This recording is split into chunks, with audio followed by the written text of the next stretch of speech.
Welcome to the Taxcast from the Tax Justice Network. Around 20 minutes each month of news, scandal and analysis you won't find anywhere else. With me, Naomi Fowler. The Taxcast is available to everyone on www.tackletaxhavens.com. It's also on the Tax Justice Network's website, www.taxjustice.net/Taxcast. You can subscribe to our RSS feed, to the Tax Justice Network's YouTube channel, email me on naomi@taxjustice.net, look for us on iTunes, or find us on a radio station near you. Coming up in this month's Taxcast special feature, you can steal from us, but from now on we'll know who you are. Ukraine becomes the first country in the world to introduce a public registry of the real owners of companies. Denmark's just become the second. Meanwhile, the European Union, the OECD and the G20 are still talking about it. But first, here's a quick roundup of this month's Tax Justice news. Those are members of the European Parliament booing their European Union Commission President Jean-Claude Juncker as he tries to defend his conflict of interest as the former Prime Minister of the tax haven of Luxembourg. We'll talk about the latest tax haven leaks and revelations about Luxembourg later. Top stories from the US this month. US companies now have $2 trillion stashed offshore. That's a six-fold increase in 12 years. And a new study says 7 of the biggest US companies paid their CEOs more than they paid in federal income taxes last year. And wounded US veterans and relatives of US soldiers killed in Iraq are suing 5 European banks. They argue the banks should compensate them for roadside bomb attacks and shootings because they allegedly processed Iranian money that funded the attacks. They accuse these banks of conspiring with Iranian banks to hide over $100 million worth of transactions in order to dodge US sanctions. The European Union says it wants to encourage sustainable and inclusive growth in Africa. So why is the taxpayer-funded European Investment Bank lending money to a company that's a heavy user of offshore finance centres? The investment fund, called Carla, is supposed to be an African success story. It turns out the company pays very little in tax, but it gives great returns for investors. The Tax Justice Network's George Turner got the scoop. This story is an important one because the European Investment Bank liked to say that they were a kind of leader in formulating policies which would mean that investments weren't made in companies that were linked to tax havens. They accept that the secrecy of secrecy jurisdictions is damaging to international development. But what we found is that with one particular company, which is an African private equity fund, the European Investment Bank and several other development finance institutions from around Europe were investing hundreds of millions of euros into this company. And all of their investments seem to be controlled by funds and companies located in the British Virgin Islands, which on the face of it went against their stated policies and their stated objectives to clamp down on tax havens. The European Union Parliament's to investigate the case. In the UK, 2/3 of all large businesses are apparently under tax investigation. It doesn't mean they're all on the fiddle, of course, but it's a shame the government has cut 43% of tax authority staff in just under a decade. In Switzerland, it seems many citizens would like to see the wealthy pay their taxes like everyone else. The Swiss are about to vote on whether to abolish the so-called millionaire tax, a nice little tax arrangement which would affect about 5,000 wealthy foreigners who are resident in Switzerland but don't actually work there. So Switzerland taxes them on their living and spending costs there and not on their vast incomes. We'll keep an eye on that one. It's looking quite close. Also in Switzerland this month, no, Swiss banking secrecy is not dead. The government there has signed up to an agreement paving the way towards the automatic exchange of financial account information in tax matters with other countries from 2018. Sounds great, doesn't it? But there's a catch. Of course there is. Switzerland's reserving the right to pick and choose which countries it's going to partially lift secrecy for and share information with. I'm guessing it won't be very many. And finally, in Iceland, prison for white-collar fraud, just as it should be. The former head of Icelandic bank Landsbanki has been sentenced to a 1-year jail term. Meanwhile, prison cells elsewhere in the world are still empty of fraudulent bank CEOs and top management. And that's the Tax Justice News Roundup. Now we're going to talk to John Christensen of the Tax Justice Network for his take on this month. OK, John, so we've had an amazing series of leaks, the latest ones released by the International Consortium of Investigative Journalists on the state of some of the very juicy tax avoidance schemes being enjoyed by some of the world's biggest multinational corporations. Some effective tax rates as low as 0.25% in the lovely secrecy jurisdiction of Luxembourg. Don't want to be saying we told you so, but the Tax Justice Network's been saying for a long time that the appointment to the European Commission of the former Prime Minister of Luxembourg, Jean-Claude Juncker, was a big mistake, would be a disaster. Now we're looking at the Financial Times, Bloomberg, calling for him to resign. Is he going to go? Everybody in the global tax industry has known for a long, long time that Luxembourg has been engaged in these sweetheart deals with international companies. This goes back decades. It's extraordinary that it's only come out now. And the most extraordinary part about it is that everybody within the European political apparatus has known that Jean-Claude Juncker, the former Prime Minister, was right at the heart of designing the whole policy framework within which Luxembourg transformed itself into a tax haven, and yet they made him the President of the Commission. And that's the most extraordinary and corrupting part of it. What's happened, and someone's described Luxembourg as this magic fairyland where, in this case, we're talking about PricewaterhouseCoopers, could go to Luxembourg, talk to the senior officials and do a deal, a shocking deal where they could shift their profits into Luxembourg and pretend that's where the profits were being made.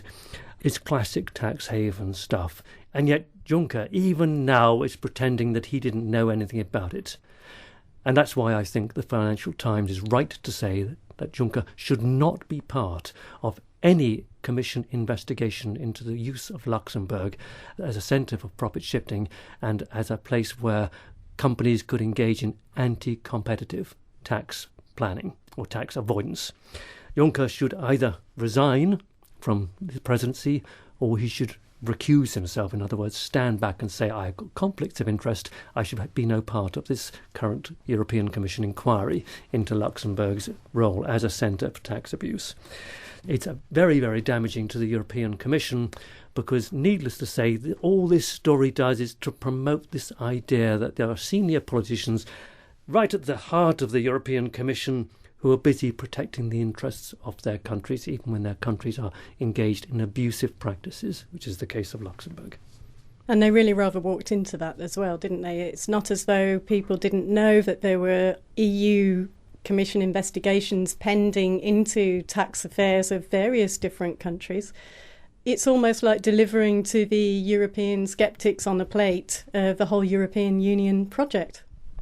Yeah, I mean, what happened here is that the European Union, or rather the senior politicians who appointed him as president, took a gigantic shotgun, carefully loaded, and shot themselves in the foot with both barrels, because this was just such an egregious appointment from the word go.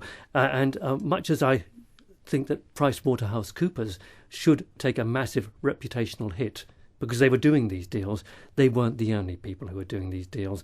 Other major global accounting firms have done exactly the same deal on behalf of their clients. Because it was well known that Luxembourg, their senior tax person, would just sign off on these things automatically. He's retired now, but I'm sure there are plenty of other tax officials in Luxembourg and other tax havens who are signing off automatically on similar deals. Right, and there's going to be a vote in the European Parliament now and a debate on removing Juncker and, in fact, the entire EU Commission. I don't expect that to go very far, but it's still interesting that it's creating so many waves, which, was not impossible to predict, was it? So the G20 have met this month in Australia. Is there anything that we can say that's positive that's come out of this meeting in terms of tax reform?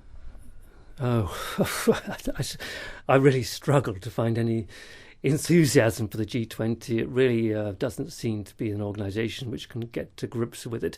The OECD has been trying to spin a story around how one part of their base erosion profit shifting programme, they're now engaging with more developing countries. And I suppose that's something we should try to find some kind of enthusiasm for, but I can't, partly because they seem to be very careful about selecting which countries they'll involve. And, Jamaica, Peru, Philippines, Senegal, Tunisia, we need more countries, more developing countries at the table. And I don't think we're seeing much advance here because the OECD thus far has refused to really pay attention to the needs of developing countries. And what we really need from a world tax organisation which has legitimacy is a complete reform. You have to ask whose agenda are they inviting some of these countries to discuss? Because it doesn't appear to be the agenda of some of the developing countries. Yeah, I think the whole process would be much more honest if we said, well, let's go back to square one. Let's find out from the developing countries, and preferably it would be the United Nations that does it, what do developing countries need and how can we move towards achieving that? So G20 in Brisbane, got a suntan, not much else? Not much else, but I think we can look forward to seeing further progress on the development of automatic information exchange protocols and the move towards public ownership disclosure regimes where there is a requirement for ultimate beneficial owners, in other words, the warm-blooded people who actually own these companies, offshore companies, to disclose their identity on public registry. And here we're seeing a lot of kickback, not least from major tax haven countries like Britain, where you have politicians saying that they're trying to restrict the disclosure so it isn't made public. Only tax authorities and national agencies would have access to the registry information.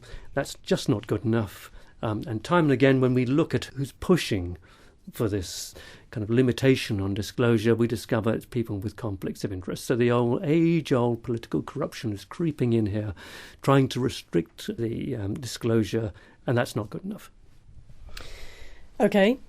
And last month in the Taxcast, we talked about Tax Justice Network Africa making history by taking the Kenyan government to court in an unprecedented case over a treaty with the tax haven of Mauritius. Now we've got more good news from Kenya.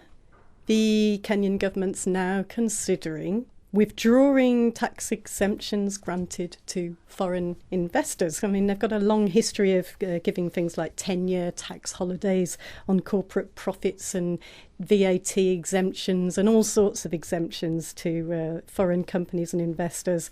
So this is a really good news that they're rethinking this. Yeah, hooray. Fantastic news.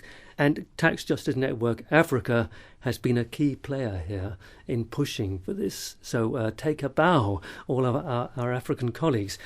But it's not just our African colleagues, it's also very senior officials in the Kenyan Investment Authority who are saying, look, all of these tax exemptions, which cost something in the region of 100 billion Kenyan shillings, that's 1.1 billion US dollars, every year, which is a heck of a big hit. These tax incentives, so-called, basically they're tax giveaways, they're subsidies, serve no useful purpose whatsoever. And that's an important thing to recognise. African authorities are saying they serve no useful purpose. Essentially, it's money forgone. It's a tax expenditure, which is harming Africa to the extent that they're getting very little benefit from the foreign direct investment that they're attracting. And they're now saying that these tax holidays should be withdrawn. Right, and maybe some countries in the developed world might want to pay attention to this too, because we heard in the Taxcast last month about direct corporate welfare and how much that's costing the UK, for example. Yeah, well, if there are any politicians in the UK listening in on this, or politicians in France, Germany and elsewhere, it's time that they wised up, and it's good that African politicians are taking the lead here. It's not just Tax Justice Network that's saying these exemptions serve no useful purpose. The International Monetary Fund has been saying this for some time. The Organisation for Economic Cooperation and Development has been saying for some time that these serve no useful economic purpose. In fact, they simply create distortions. And it's time for politicians right the way across the developed world to recognise that when they talk the language of tax competition, from an economist's point of view, they're talking an illiterate language. They're actually engaging in tax wars. So European politicians and UK politicians are rushing headlong towards the bottom in their so-called tax competition policies. Thanks, John. John Christensen of the Tax Justice Network.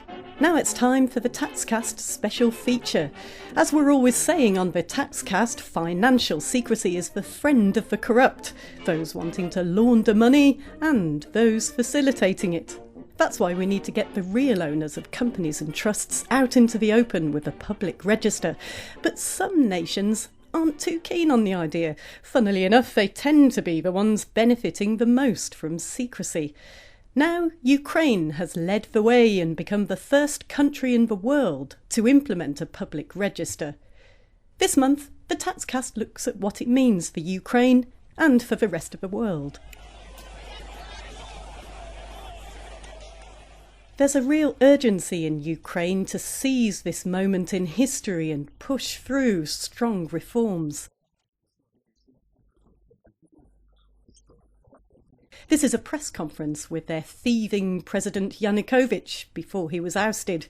This journalist's asking him about his obscene luxury lifestyle.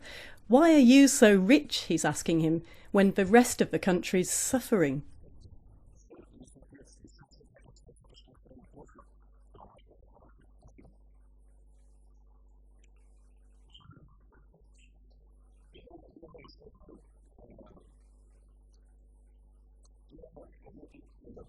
Yanukovych is telling him, what you're so enthusiastically trying to imply, I couldn't care less.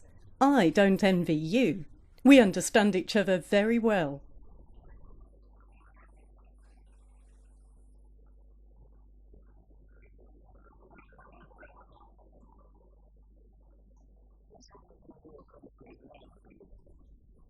Whenever the former Ukrainian president was asked about the real owners behind huge Ukrainian companies and about the ownership of the famous presidential palace, his reply was always to tell journalists to go away and prove it.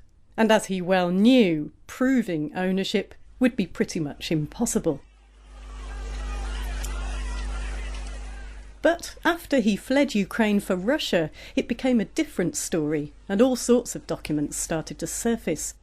It turned out that the palace compound was 1/3 owned by an anonymous UK shell company and 2/3 owned by an Austrian bank. A classic asset-hiding dodge. If the UK had had a register of beneficial owners in place, those nominees behind the UK company would have had to reveal who the true owners were. The Ukrainian president's palace got a lot of attention in the world's media, but that was the tip of a very big iceberg. My name is Daria Kaleniuk. I am Executive Director of Anti-Corruption Action Center. It's a Ukrainian NGO, and we are one of the NGOs who advocated for this law, the law which establishes public registry of beneficial owners. Right after the revolution in Ukraine and right after the government was changed, we started to work on the reforms on behalf of the civil society, as civil society, opening up as much data as possible. Yanukovych and his associates, they laundered billions from state budget using shell corporations, nominal directors, both in Ukraine and abroad. Right, and I think 70 billion at least went out just in a period of 3 years through offshore vehicles and structures. There was something like $500,000 left in the state coffers at the time when Yanukovych was ousted. Yes, the state budget was absolutely empty. And the leadership of the country in Ukraine, they were not only depriving people from tax-paid budget, but they were actually violating human rights, even murdering people. The problem in Ukraine is that law enforcement agencies is being used for years to cover corruption cases and to represent the interests of those in power. And because of that, you feel impunity in power. And there is still a high risk that in Ukraine, another Yanukovych will return to Ukraine. It will be another last name, but it will be the same Yanukovych who consolidates the power. So the leadership changed, but the system didn't. And nowhere is the abuse of power to the detriment of the people better demonstrated than in Ukraine's healthcare system. It shows just how Ukraine's politicians have used and are still using anonymous ownership to hide their conflicts of interest and bid for public contracts for the purchasing and distribution of drugs and medical equipment. They bulk buy and then they artificially inflate the prices, causing tragedy and suffering for their own population. These are parents pleading with government officials and politicians to stop. It's immoral, it's murderous. Don't earn money from our grief and trouble, this parent's saying. Help my son win the battle for his life.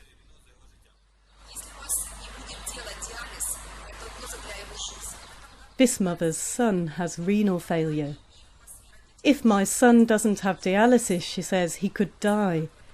I'm begging you not to make money out of Ukrainian patients at such a difficult time for us. Daria Kaleniuk again of the Anti-Corruption Action Centre. In providing medications in Ukraine, most of medications from abroad go through the scheme of transfer pricing, through intermediary companies, shell companies in Cyprus.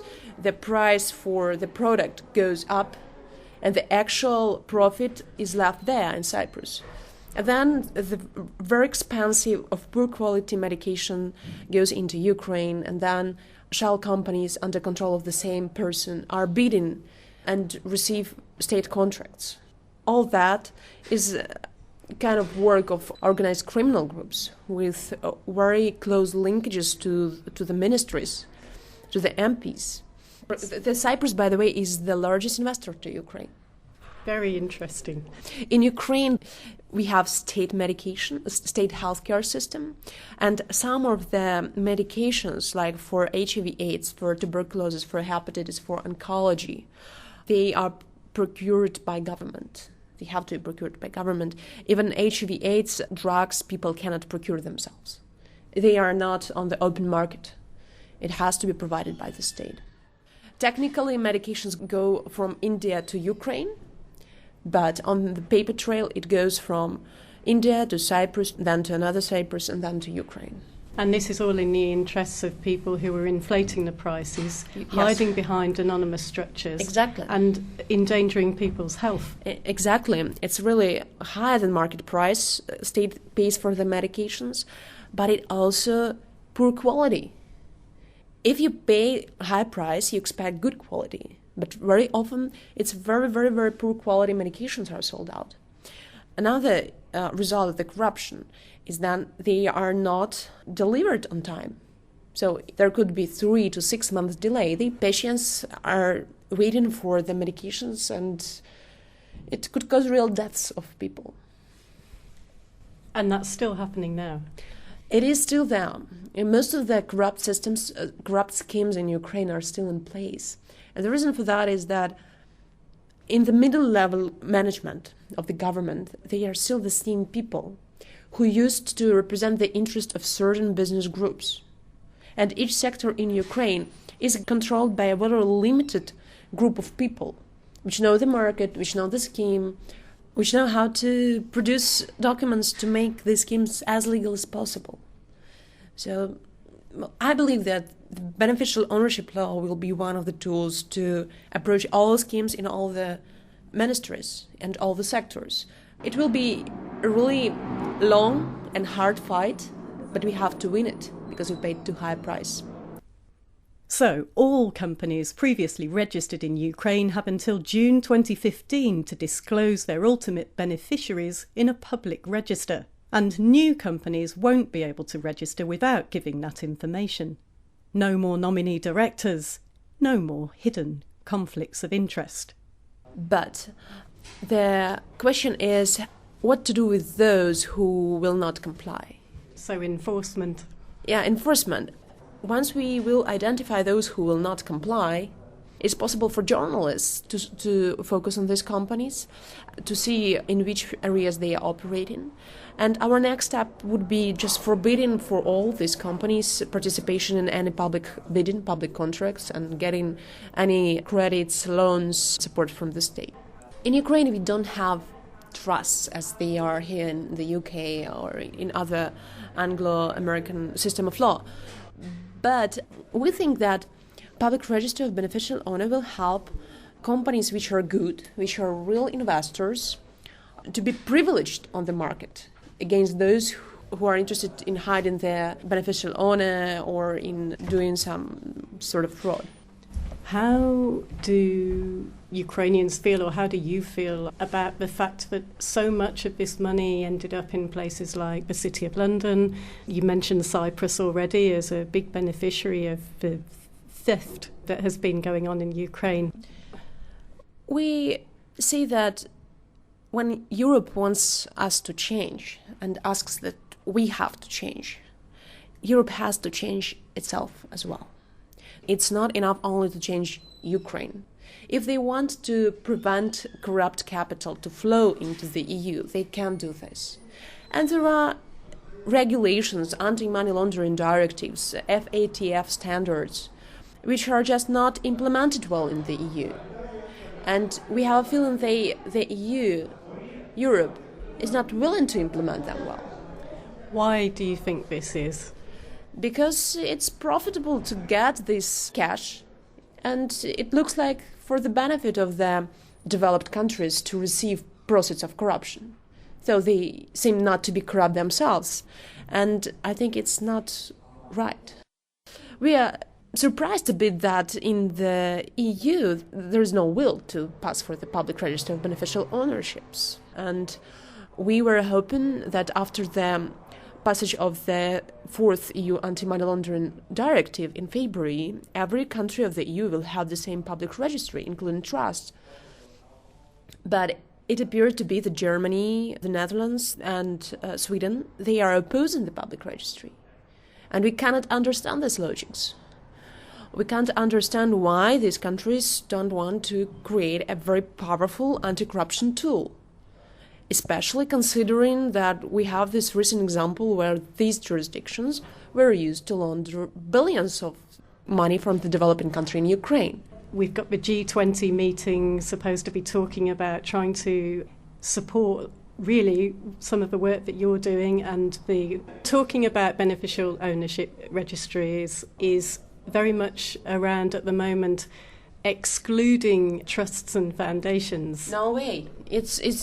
Please don't do this. Excluding trusts will mean that all money will flow to trusts. And in Ukrainian realities, it means that the companies will be registered from BVI to Liechtenstein or UK trust. And in Ukrainian register, they will report to these trustees, these lawyers, as beneficial owner. They will lie, but it will take us we'll have to do lots of job to reveal that it was lie, to make these companies accountable, to hold them responsible for their lie. So I think it's not fair to leave out the space for trusts. No one wants to see another Yanukovych telling journalists to go away and prove he's corrupt, knowing that they almost certainly can't. The G20 nations, the EU and the OECD need to follow Ukraine's lead, support their anti-corruption efforts, and implement a cross-border public register of companies, trusts and foundations. You can find out more about the other transparency laws the Anti-Corruption Action Centre's working on at www.antac.org.ua. There's an English version of the site you can click on. You've been listening to the Taxcast from the Tax Justice Network. and we'll be back next month.